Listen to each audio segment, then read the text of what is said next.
Bienvenue dans cette nouvelle vidéo, je suis très contente de vous retrouver pour la première vidéo de l'année 2025. D'ailleurs j'en profite pour souhaiter à toutes et tous une très belle année 2025. J'espère qu'elle commence bien et surtout je vous souhaite qu'elle se passe bien, que vous soyez dans le bonheur, la douceur, que vos projets se réalisent, que vous alliez dans la direction que vous souhaitez. C'est tout ce que je nous souhaite à tous. Je vous retrouve aujourd'hui dans une vidéo où, comme vous l'avez vu dans le titre, nous allons faire le bilan de l'année 2024 qui vient de s'écouler et je vais vous faire part des projets que j'ai pour l'année 2025. J'aime bien faire ce genre de vidéo depuis 3 ans à peu près, il me semble que c'est la 3e fois que je fais ça, où je fais un bilan de l'année qui s'est écoulée et je vous partage mes projets. Et du coup si ça vous intéresse de voir celle de début 2024, je vous la mets dans le petit i là-haut. Je suis allée la revisualiser pour voir un petit peu de quoi je vous avais parlé. Et puis ça m'a permis, même à moi, de me rendre compte de tout ce qu'on avait fait ou pas fait justement dans mes projets. Donc je me suis fait des petites notes pardon, de tout ce qui avait été fait et pas fait. Et les projets à venir. Donc je vais commencer par tout ce qui a été fait en 2024 que j'avais mentionné dans la vidéo début 2024. Donc la peinture des volets a été faite, alors en partie puisque nous avons énormément de volets et tous n'ont pas été peints, mais une bonne partie, ceux qui sont sur la façade de la maison, ont été karchérisés, poncés, peints et réinstallés cet été. Donc je suis très contente de l'avoir fait et puis bah, maintenant il n'y a plus qu'à continuer, mais ça c'est une bonne chose de faite. Je vous parlais dans la vidéo du début d'année qu'il fallait absolument poser un verrou sur la porte des lapins. Ça c'est quelque chose qui a été fait aussi. Je vous parlais aussi d'une remorque, donc c'était une vieille remorque qui était déjà dans la grange, maintenant la chèvrerie, qui était déjà là, et donc une remorque en bois, très lourde, très encombrante, et donc on a décidé de la sortir de la chèvrerie évidemment quand on a emménagé cette grange pour en faire une chèvrerie, et donc elle a été stockée dehors. Et les chèvres s'amusaient à monter, descendre dedans. Mais j'avais pour projet de lui installer un toit au-dessus, déjà pour faire un petit abri supplémentaire pour les chèvres quand elles sont dehors, et surtout pour protéger la remorque de la pluie, des intempéries, des choses comme ça, puisque du coup elle n'était plus protégée. Donc elle a été à peu près 2 ans dehors, si je dis pas de bêtises, mais cette année nous avons réalisé le toit. Donc je suis très contente, d'ailleurs je fais le lien dans ma tête que le verrou des lapins et la remorque je l'ai fait avec mon frère, mon petit frère. Donc je suis très contente d'avoir partagé ça avec lui, et du coup si tu regardes cette vidéo Simon, eh bien je te remercie pour ton aide. On avait bien avancé ce jour là, donc c'était chouette. Voilà, donc cette remorque maintenant elle a été mise dans un enclos et elle a servi d'abri pour des moutons, puisque ça c'est quelque chose qu'on n'avait pas prévu forcément cette année, mais nous avons accueilli 2 brebis qu'on a mis avec notre mouton Albert, et du coup on avait fait un enclos où on a mis cette remorque qui leur a servi d'abri. D'ailleurs, du coup ça me fait parler du fait que nous avons accueilli ces 2 brebis, chose qui n'était pas prévue mais que nous avons fait cette année, et que nous avons donc clôturé leur enclos. Donc ça c'était quelque chose, c'était un de nos chantiers de 2024. Ensuite, je vous parlais dans la vidéo début 2024 que nous devions étaler de la terre sur la zone parking devant la chèvrerie, devant l'arrivée de chez nous. On avait récupéré de la terre qui s'avérait être très argileuse, et du coup c'était un enfer à étaler. Et donc justement j'avais commencé à faire ça avec mon frère et c'était horrible. Et finalement ça a été fait. Pas par moi mais par mon chéri et des amis, qui d'ailleurs je remercie aussi ces amis dans cette vidéo parce que franchement c'était un bon coup de main qu'ils nous ont donné. Donc merci beaucoup.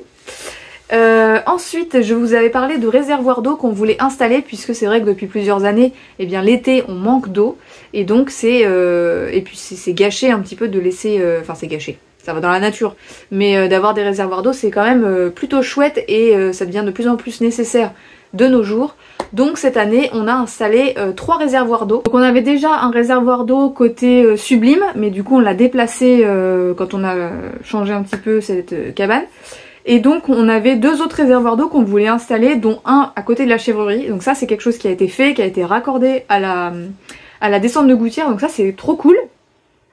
Et on en a un deuxième qui est en cours d'installation, puisqu'il a été posé à côté d'une cabane, mais il faut le raccorder à la gouttière. Mais du coup on a bien avancé là-dessus et on est plutôt content.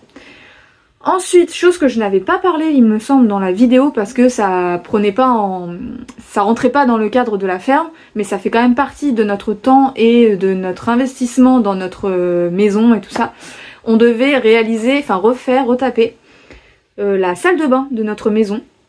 Donc ça c'est quelque chose qui a été fait, je vous en ai beaucoup parlé sur Instagram, je vous en ai un petit peu parlé sur YouTube je crois, mais je vous ai jamais vraiment montré le résultat. Donc quand je vous dis que ça a été fait en partie. Le plus gros effet de la salle de bain, mais je vous ai jamais trop redonné de nouvelles après, tout simplement parce que il manque le sol que nous avons déjà acheté, mais que l'on va poser quand on aura refait les toilettes qui sont pas loin de la salle de bain. Et donc tant que les toilettes ne sont pas faites, eh bien le sol de la salle de bain n'est pas posé, donc je ne vous ai jamais montré le résultat final, mais du coup je vous ai mis comme vous le voyez quelques petits aperçus de la salle de bain quand même pour que vous voyez un petit peu les travaux qui ont été faits.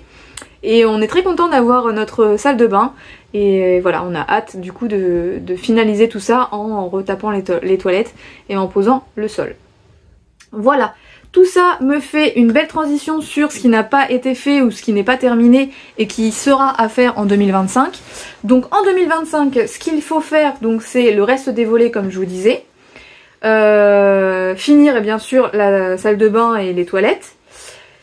La fixation, alors ça je vous en parle dans une vidéo, je crois que c'était pas enfin je vous en ai parlé en début 2024 mais je vous en ai parlé aussi en 2023. Donc en fait on a installé un portail et de chaque côté du portail on a posé des grilles mais qui sont juste posées comme ça en équilibre entre les pilastres du portail et un petit muret. Et en fait il faut tout simplement les fixer et dans mes vidéos à chaque fois je vous dis oh ben ça va être fait. Ça va être fait incessamment sous peu parce que c'est pas grand chose et en fait ça fait 2 ans que ce n'est pas fait. Donc je vous en reparle dans cette vidéo, on verra. On verra si c'est fait en 2025, j'espère. En tout cas c'est sur ma liste. Donc voilà, les fixations des grilles autour du portail. Autre chose que je vous parlais et qui n'a pas été fait, c'est l'aménagement de la volière des pigeons. On a une volière où on a 4 pigeons et 2 cochons d'Inde. Et du coup j'aimerais l'aménager pour qu'il y ait plus d'agrès pour les oiseaux, puisque ce sont des gros oiseaux des gros pigeons qui ne volent pas beaucoup, et donc c'est sympa pour eux de pouvoir grimper un peu partout et d'avoir des supports comme ça un peu partout dans la volière, qu'elle soit jolie aussi pour nous, ouais, qu'elle soit agréable à regarder, parce que c'est vrai qu'elle fait un peu de peine cette volière, elle est un peu triste et voilà, j'aimerais l'aménager et qu'elle soit un peu mieux. Donc j'espère faire ça en 2025. Surtout que depuis, durant cette année 2024, on a fait de plus en plus de visites de la ferme. Et c'est vrai que la volière c'est un lieu où les enfants aiment bien être parce qu'on rentre dans un petit cocon avec les cochons d'Inde qui sont à nos pieds, les pigeons qui volent un petit peu au-dessus de nous. Et c'est un moment qui est sympa. Donc on a installé des petites palettes pour faire un banc, mais c'est vrai que voilà, ce serait agréable qu'elle soit plus jolie et adaptée justement pour les visites. Et d'ailleurs devant cette volière, j'avais prévu de mettre une petite pancarte comme j'ai fait un petit peu partout. J'ai fait ça pour les oies, pour les lapins, pour la chèvrerie. Et donc il fallait que je fasse une pancarte pour la volière, mais je ne savais pas comment l'appeler. Et je pense que je vais tout simplement l'appeler la volière. Voilà, tout simplement. Puisque à chaque fois on me dit on va dans la volière. Et voilà. Dans ma précédente vidéo, je vous parlais des portes de la chèvrerie. Alors ça c'est quelque chose... C'est un projet à réaliser depuis le début qu'on a acheté cette maison et cette ferme, parce que les portes de la chèvrerie sont catastrophiques, elles sont en bois, elles ont du jour un peu partout, et plus le temps passe, plus elles dépérissent. Mais c'est un sacré chantier, un sacré budget. On a fait faire un devis cette année, donc on a un petit peu avancé sur le dossier, mais on n'a pas validé parce que ça coûtait une fortune. Donc je sais toujours pas comment on va faire, si on va essayer de les faire nous-mêmes ou si on va quand même les faire faire. Si on les fait faire, est-ce que je vais lancer un financement participatif pour nous aider là-dessus? J'ai jamais fait, ça m'embête un peu de mettre ça en place. Mais là, on est un peu bloqué. Voilà. Donc on va voir ça, mais ce serait bien que ça avance parce qu'elles sont de pire en pire comme je vous disais. Et voilà, au bout d'un moment, il faut qu'elles soient étanches. Donc là, elles le sont, hein, étanches à la pluie, mais pas au vent. Et c'est pas cool dans une chèvrerie d'avoir des courants d'air un peu partout. Donc, et en plus, comme c'est donc de 2 doubles portes qui traversent carrément la chèvrerie. Ça fait quand même pas mal de courant d'air, donc heureusement les chèvres peuvent se mettre dans la nurserie, qui est une petite zone de la chèvrerie qui est beaucoup plus isolée, fermée, et du coup c'est un peu mieux pour elles. Mais c'est quand même pas l'idéal, donc j'aimerais bien que ça avance en 2025, voilà, j'espère. Ensuite, dans les choses que j'espère mais que je crois pas trop, c'est la mare. Je vous en parlais aussi dans la vidéo de début d'année. On a fait creuser à l'occasion de travaux pas de terrassement, mais on avait fait poser des drains. Et donc un ami est venu avec une mini pelle qu'on a louée. Et en fait, on en a profité pour lui faire creuser une mare devant l'enclos de Sublime, bambou... Voilà, de ce côté-là. Parce que l'été, on y met les oies, et du coup, c'est sympa si elles peuvent avoir une mare digne de ce nom. C'est pas un truc de fou, elle est pas énorme, mais au moins, elle avait le mérite d'exister, et elle était pas loin du réservoir d'eau, ce qui fait que quand il est rempli, on le vide dans cette mare. Sauf que le sol ne tient pas l'eau, et ne maintient pas le niveau de l'eau. Donc elle est tout de suite bue par la terre, et donc ça va pas. Donc il faudrait lui installer une bâche, mettre des cailloux pour tenir cette bâche et voilà, faire un truc propre et correct quoi, qui tienne dans le temps. Bon ça faisait déjà partie de mes projets 2024, ça en fait partie de ceux de 2025, mais j'y crois pas trop parce que c'est pas notre priorité finalement. Donc voilà, je vous en parle quand même, on verra bien début 2026 si ça a avancé. Et ensuite pour finir, on a un gros chêne, ça je vous en parlais aussi, de toute façon tout ça je vous en ai déjà parlé en 2024. On a un gros chêne qui est tombé à côté de notre terrain, toujours chez nous, mais dans un contrebas, et en fait vraiment à pic. Et donc c'est un gros chêne qu'on va devoir nettoyer, couper, et du coup on va s'en servir pour faire du bois pour alimenter notre insert. Parce que voilà, c'est super chouette d'avoir autant de bois comme ça d'un coup, mais par contre il faut le faire. Et comme il est en contrebas, c'est la galère. C'est la galère parce que c'est pas pratique à couper, parce que c'est dangereux en fait, on est vraiment dans une pente. Et puis c'est surtout la galère pour remonter le bois parce que ça va nous tuer la santé quoi. Donc on sait pas trop comment s'organiser, on aimerait bien tirer des morceaux de troncs d'arbres plus haut avec un tracteur, mais on sait pas quel tracteur pourrait faire ça. Le nôtre il a l'air trop petit pour tirer des gros troncs qui sont, je sais pas combien ça fait de circonférence mais c'est énorme. Donc c'est très lourd, et puis aussi ça veut dire qu'il faudra ouvrir notre grillage, notre clôture, donc sachant que c'est un enclos, donc après les animaux pourront s'échapper si... Enfin voilà, c'est vraiment la galère ce truc. Donc ça fait partie de nos projets, on verra, je pense qu'on va avancer là-dessus parce que mon chéri est archi motivé à le faire. Moi j'avoue que je sais tellement pas comment faire que ça me bloque et que du coup je repousse, je me dis ça peut attendre. Mais c'est vrai qu'il va falloir le faire un jour ou l'autre. Ensuite, j'en viens à l'étape projet 2025, donc des nouveaux projets. Alors, nouveaux projets, je vous en ai déjà parlé finalement, donc c'est pas si nouveau que ça. Et d'ailleurs, je vous en ai parlé en début 2024. Ça faisait partie des projets 2024, finalement ça a pas plus avancé que juste faire un devis. Mais c'est déjà beaucoup, parce que ça veut dire qu'on fait le premier pas, donc c'est déjà pas mal. Et d'ailleurs, ce devis a abouti, puisque les travaux commencent dès demain, donc on est plutôt content. C'est pas trop de suspense, c'est la création d'une boutique à la ferme. Donc c'est vraiment le gros projet 2025. C'est retaper une petite dépendance qui est collée à la chèvrerie. Donc quand je dis retaper, il faut installer porte, fenêtre, faire l'isolation du plafond, refaire le plafond, faire une chape pour le sol, et puis après aménager l'intérieur. C'est pas une pièce qu'on va isoler plus que ça, si ce n'est juste le plafond. On va essayer de garder les pierres apparentes parce que c'est quand même une pièce qui est plutôt jolie. C'est une ancienne, je crois que c'est une écurie, si je me trompe pas. Et d'ailleurs on va essayer de conserver un maximum cet aspect ancienne écurie. Donc voilà, j'ai vraiment hâte. Je vous dis que les travaux commencent demain parce que demain c'est la pause de portes et fenêtres normalement, si tout se passe bien. Mais les travaux ont commencé cette semaine, la semaine du 1er de l'an, parce que on devait tout vider, tout nettoyer, j'ai karchérisé les murs, le plafond, justement avant que la porte arrive. Donc voilà, c'est un projet que je vais vous partager sur YouTube. Je vais consacrer plusieurs vidéos je pense, puisque ça va être sur le long terme, et je vais pas... Voilà, je vais pas garder en stock plein d'images pour vous faire une seule et même vidéo. Je pense que je vais vous faire plusieurs vidéos. Mais par contre, je créerai une playlist, comme ça vous aurez sur les chaînes YouTube, vous pouvez aller dans playlist que j'ai créée par exemple, que la personne de la chaîne a créée, et en fait on vous regroupe plusieurs vidéos généralement du même thème. Donc je ferai ça, je ferai une playlist projet boutique, comme ça elles seront toutes regroupées, et voilà, j'ai vraiment énormément hâte, et donc bah, j'espère qu'elle sera ouverte, la boutique, soit cet été, soit au moins pour la période automnale et hivernale, et voilà, et donc ça me...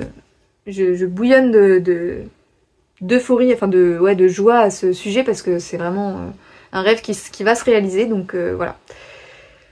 En plus de la boutique, j'aimerais bien qu'on avance sur l'atelier, parce que dans notre maison nous avons un bureau qui pour l'instant est dédié à mon stock de laine, un bureau pour faire la paperasse et choses comme ça, le rangement de papier et tout, et aussi je range tout ce qui est mon matériel pour tricoter, puisque je vous rappelle que je ne suis pas une grande tricoteuse, et du coup je m'aide d'outils. Donc quand je vous dis des outils, c'est que j'ai des tricotins circulaires, manuels ou avec une petite... enfin c'est manuel aussi, mais une petite manette sur le côté.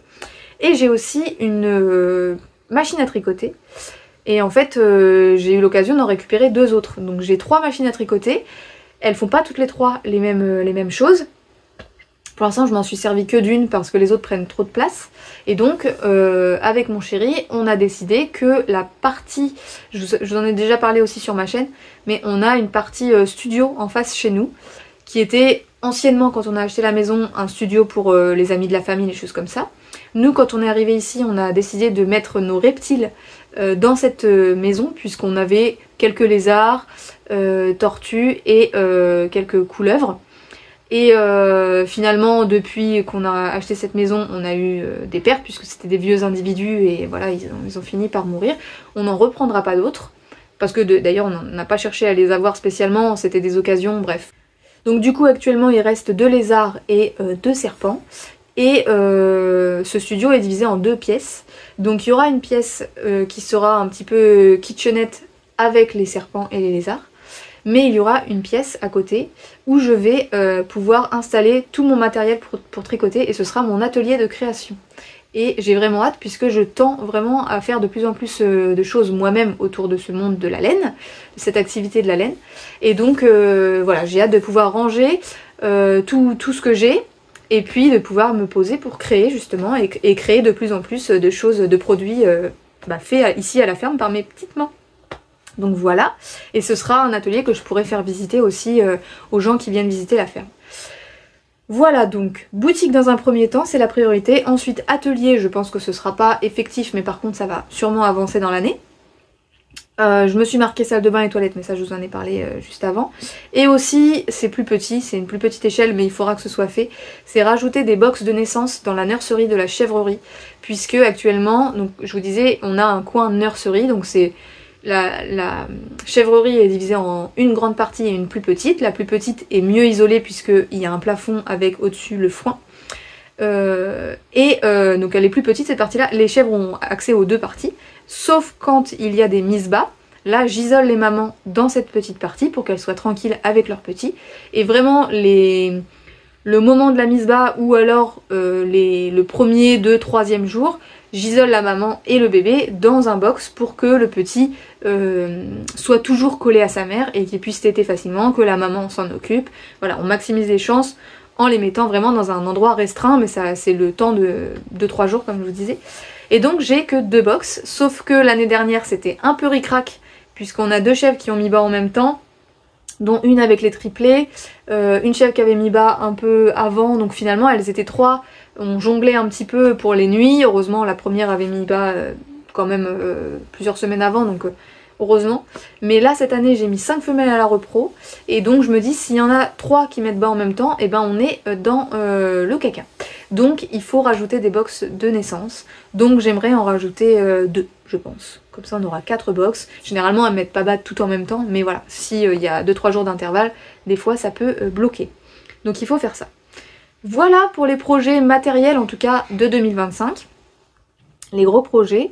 Sinon dans les projets, ou au moins les... Ouais, si dans les projets mais un peu moins matériels, je me suis noté plusieurs choses. C'est un peu les intentions que j'ai envie de poser sur mon activité de chèvre angora.